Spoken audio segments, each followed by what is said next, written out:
আসসালামু আলাইকুম। আমি পপি। দীর্ঘ ২৮ বছর চলচ্চিত্রে কাজ করেছি, অনেক সুনামের সাথে, সম্মানের সাথে। কোটি কোটি দর্শকদের ভালোবাসা পেয়েছি, ইন্ডাস্ট্রির মানুষের ভালোবাসা পেয়েছি। কিন্তু এই মুহূর্তে আমি ক্যামেরার সামনে কথা বলছি একজন ব্যর্থ মানুষ হিসাবে। ব্যর্থ মানুষ বলছি এই কারণে, সবার মন জয় করতে পারলেও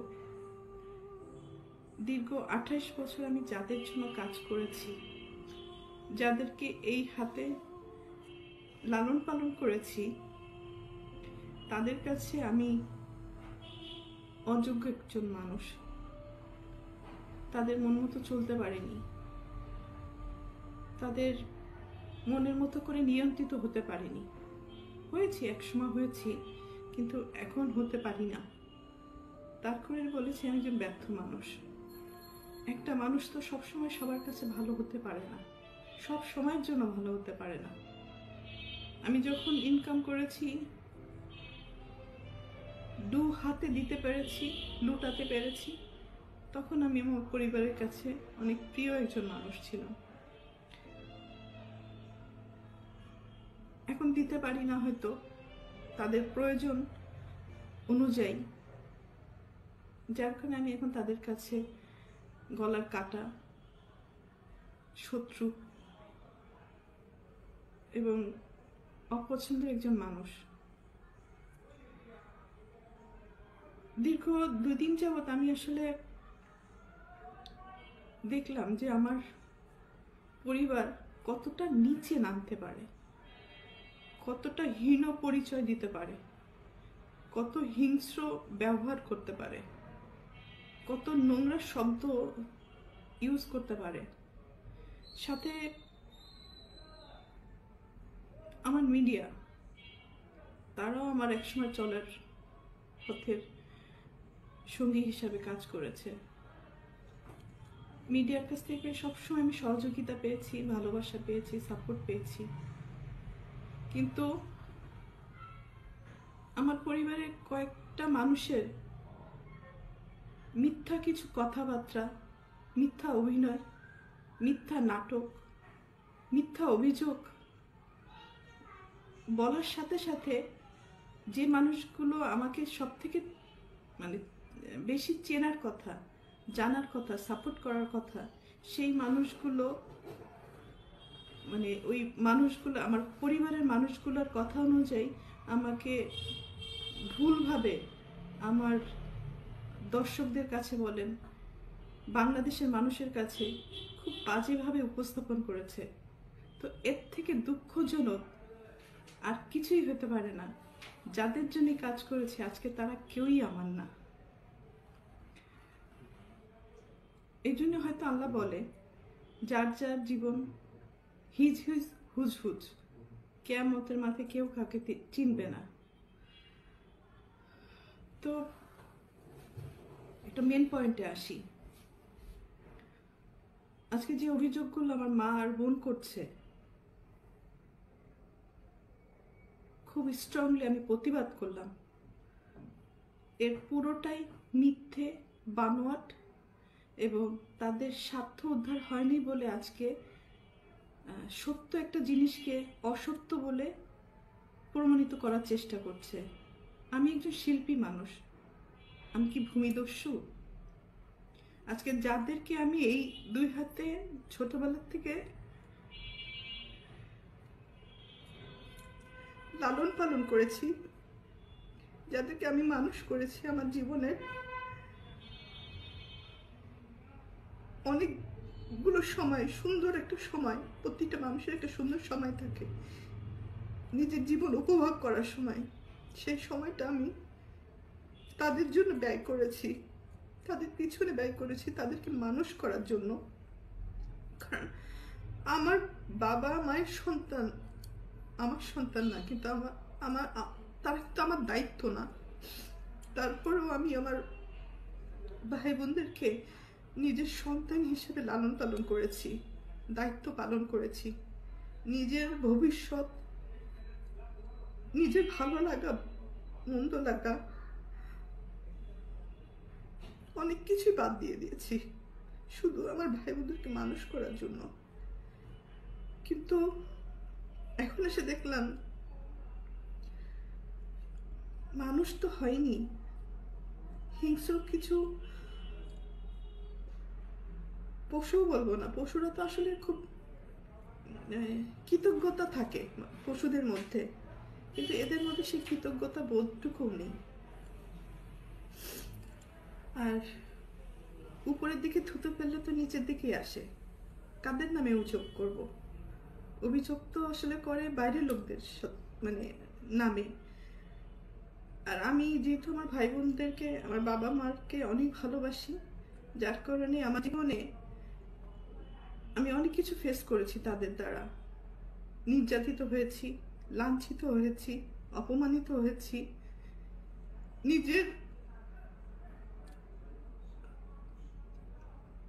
এত বছর যে আমি ইন্ডাস্ট্রিতে ইনকাম করেছি, তারা আমার সাথে বেইমানি করেছে। আমার সমস্ত অর্থ আমার কাছ থেকে নিয়ে নিয়েছে। আমার টাকা দিয়ে কেনা সয় সম্পত্তি কোনো কিছুই আমার নামে ছিল না, আমার প্রত্যেকটা ভাই বোনের নামে ছিল। আমার অ্যাকাউন্টগুলো শূন্য ছিল এবং আমার গাড়ি, শুধু আমার দেহটা ছাড়া আমার কোনো কিছুই আমার ছিল না, সব কিছুই তাদের আন্ডারে ছিল। আমিও তাদের আন্ডারে ছিলাম। তো একটা পর্যায়ে এসে মানুষের জীবনে বেঁচে থাকার জন্য কিছু না কিছু প্রয়োজন হয়। তো বেঁচে থাকার মতো শুধু আমার জানটা ছিল হয়তো। তো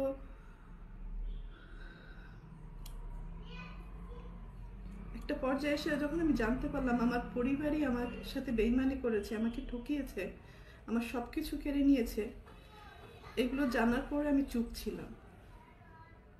আমি যাদেরকে কোলে পিঠে মানুষ করেছি এই হাত দিয়ে, আমি তাদের দ্বারা অনেক বেশি নির্যাতিত হয়েছি। তারা আমাকে ফিজিক্যালি অ্যাসল্ট করেছে, আমার টাকা চুরি করে আমাকে মারা প্ল্যান করেছে, আমাকে খুন করে ফেলার জন্য টাকা দিয়েছে খুনিকে। আমার আপন ভাই এটার সাথে জড়িত, আপন বোন জড়িত, আর একটা সামিন নামে একটা ছেলেকে পালক নিয়েছিলেন। তারপরও আমি অ্যাকসেপ্ট করেছিলাম যে ঠিক আছে, একটা মানুষ তো, একটা বাচ্চাকে লালন পালনের দায়িত্ব নিয়েছিলাম। তো পরবর্তীতে দেখলাম এটা যখন হাতে পায়ে বড় হয়ে গেছে, তখন ওই হাত দিয়েই আবার আমাকে আঘাত করেছে। অনেক সময় এইগুলো কিন্তু আমার মুখের কথা না, এটা সত্য ঘটনা। এটা থানায় জিডি হয়েছে, মামলা হয়েছে এবং তাদেরকে আটক করা হয়েছিল এই ক্রাইম করার জন্য। পরবর্তীতে আমি তাদেরকে মাফ করে দিয়েছি, কারণ আমার ভাই বোন তো, ভুল হইতেই পারে। সন্তান হিসাবে মাফ করে দিয়েছিলাম। পরবর্তীতে দেখি যে এগুলো বাড়তেই আছে। এবং আমার মা তো আসলে অনেক বড় একটা শব্দ, কিন্তু পৃথিবীতে সব মা না, ভালো মাও আছে, খারাপ মাও আছে। দুর্ভাগ্যবশত আমার মাটা হয়তো আমাকে সেই পরিমাণ ভালোবাসতে পারেনি, কারণ আমি আমার মার কাছে, পরিবারের কাছে সবসময় সোনার ডিম পাড়া একটা হাঁস ছিলাম, মানে দুধ দিয়ে একটা গরু ছিলাম, টাকা ছাপানোর মেশিন ছিলাম। সন্তান হিসেবে কখনো ওই ভালোবাসাটা, ওই কেয়ারিংটা পাইনি। তারপরও কোনো অভিযোগ নেই, আগেও ছিল না, এখনো নেই। আর আমি আমার মনকে বুঝ দিয়ে নিয়েছি, আর পাবো না কখনো তাদের কাছ থেকে সেই ভালোবাসাটা। কারণ একটা মানুষ যখন মেশিনে পরিণত হয়, তখন তার মূল্য মেশিন হিসাবেই থাকে, মানুষ হিসাবে থাকে না।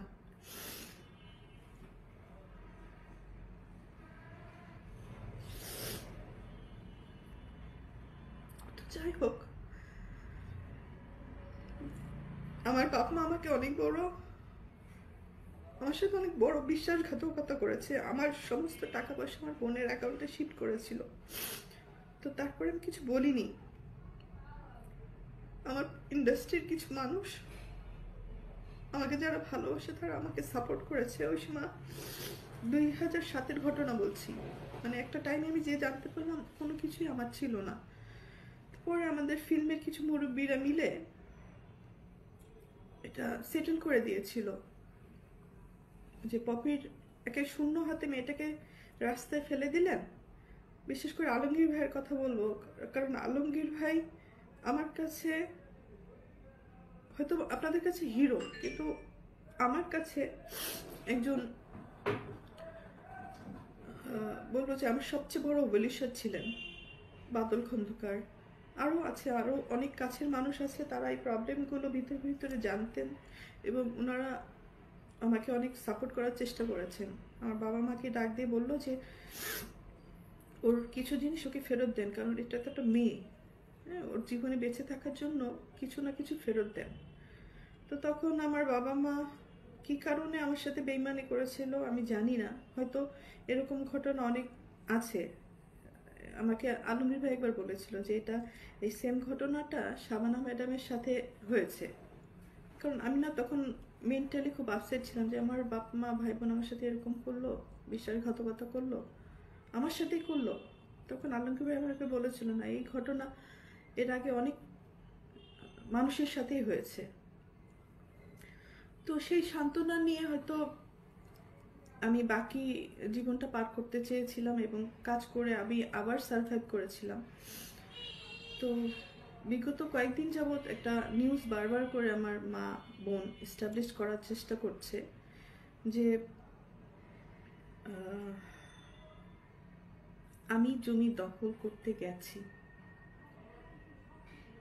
ভাই, যে মানুষটা দীর্ঘ 28 বছর ইন্ডাস্ট্রিতে কাজ করে নিজের জীবনের দিকে তাকায়নি, ভালো লাগা, ভালোবাসা বলেন, নিজের ভবিষ্যৎ বলেন, কোনো কিছুই আমি চিন্তা করি না, শুধু ইনকাম করে গেছি আর ভাই বোন মানুষ করে গেছি। শুধু ভাই বোন না, আমি আমার পুরো পরিবার, আমার নানির ফ্যামিলিতে আমি সাপোর্ট করেছি, আমার দাদির ফ্যামিলিতে আমি সাপোর্ট করেছি। আমার কন্ট্রিবিউশন শুধু আমার ভাই বোন না, সব জায়গায় যতটুকু পেরেছি আমি সবাইকে সাহায্য করেছি। আমার মন মানসিকতা একেবারে ডিফারেন্ট, মানে আমি একা ভালো খাবো, ভালো থাকবো, আমি সবাইকে নিয়ে ভালো থাকতে চেয়েছি, ভালোভাবে বাঁচতে চেয়েছি। তো সেই পরিপ্রেক্ষিতে আসলে সবাইকে হেল্প করা। আমার নানি বাড়িতে যান, তার বাসায় যে সে যে ঘরটাতে থাকে সেই ঘরটাও কিন্তু আমার টাকা দিয়ে তোলা।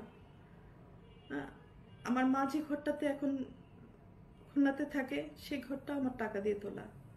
যে ভাড়াটে বাড়ির কথা উনি বলছেন সেই ঘরটাও আমার টাকা দিয়ে, আমার কষ্ট অর্জিত টাকা। রোদে পড়েছি, বৃষ্টিতে ভিজেছি, মানুষের অনেক ভালো কথাও শুনেছি, মানুষের অনেক মন্দ কথাও শুনেছি, অনেক ভালো গালিও দিয়েছে, আবার ভালো কথাও বলেছে, সম্মানও পেয়েছি, দুর্নামও পেয়েছি।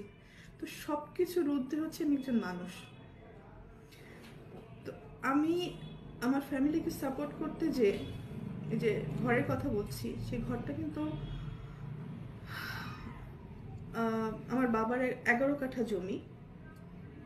তো 11 কাঠা জমির মধ্যে আমি আমার চাচার কিছু জমি কিনে রেখেছিলাম, মানে ফ্যামিলি প্রপার্টি, ফ্যামিলির সম্মান রক্ষা করতে যেয়ে আমি ফ্যামিলি কিছু প্রপার্টি কিনেছি।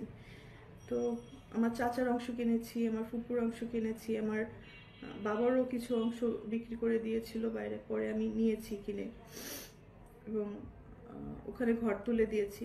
তো কিছু অংশ আমি কিনেছিলাম যেটা রাস্তার সহকারে রেজিস্ট্রি হয়েছিল, মানে আমাকে জমি যখন কিনি তখন আমাকে জমির পিছনের অংশ দেওয়া হয়।